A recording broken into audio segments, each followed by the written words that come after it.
Anger is a heavy thing. It doesn't just sit quietly in your chest. It festers, growing louder and more suffocating with time. For years, I carried this weight, feeding it with resentment and bitterness, until it became a part of me. It wasn't just anger toward others. It was anger toward myself, toward circumstances, toward life itself. Tonight, I want to confess how I finally found peace after letting go of that anger. Because holding on to it didn't protect me. It only imprisoned me. Saying these words aloud feels like opening a door I've kept locked for too long.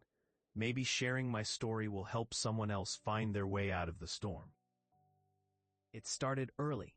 For as long as I can remember, anger was my constant companion. Growing up, our house wasn't peaceful. My parents fought often, their raised voices filling every corner of our home. As a child, I didn't know how to process what I saw or heard, so I internalized it, burying my feelings under layers of frustration and helplessness. When I got older, that anger manifested differently. Outbursts at school, arguments with friends, even fits of rage over small inconveniences. But deep down, it wasn't really about those things. It was about feeling powerless, unseen, unheard.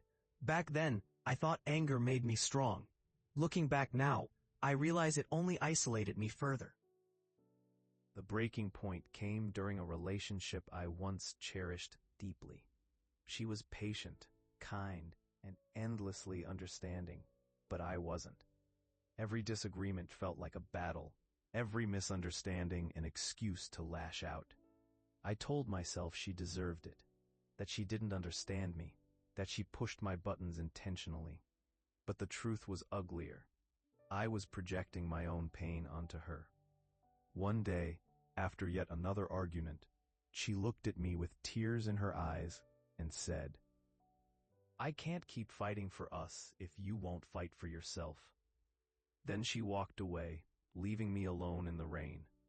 That moment shattered me, not because she left, but because I realized she was right. I had let anger consume me, destroying everything I cared about in the process. Afterward, denial became my shield. She'll come back, I told myself. She just needs time to cool off. But deep down, I knew better. Every unanswered text, every missed call reminded me of the damage I'd done.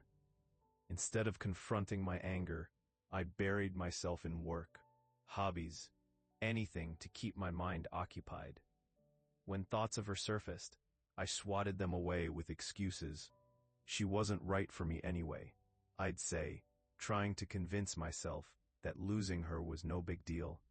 These rationalizations were lies, flimsy attempts to justify staying stuck in my own misery. Fear of vulnerability kept me silent, even as loneliness gnawed at me relentlessly.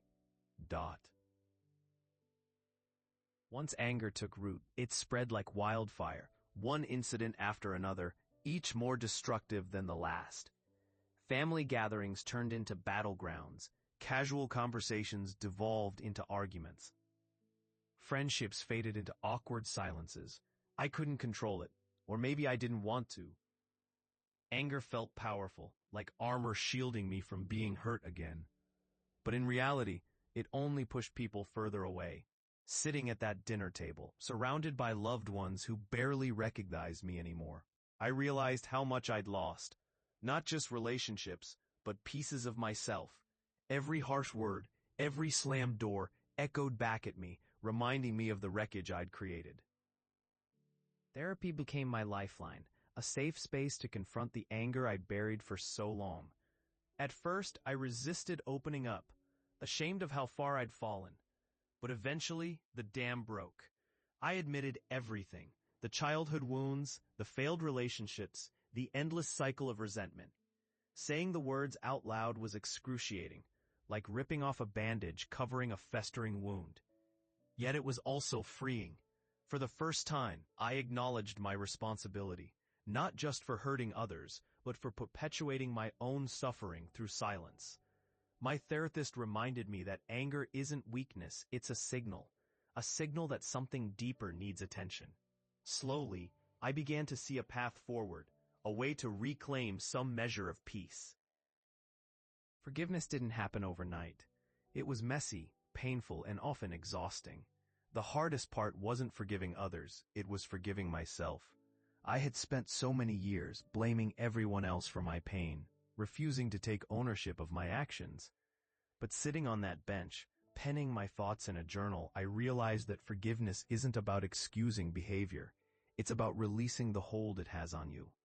Writing helped me untangle years of suppressed emotions, confronting patterns of avoidance and self-destruction. Each page brought clarity, each sentence a step closer to healing. For the first time, I understood that forgiveness isn't a destination, it's a journey. Rebuilding relationships required courage, especially with those who'd witnessed my worst moments. When I reached out to an old friend, I braced myself for rejection or ridicule. But instead, we met halfway, both acknowledging the harm we'd caused each other and expressing a desire to heal.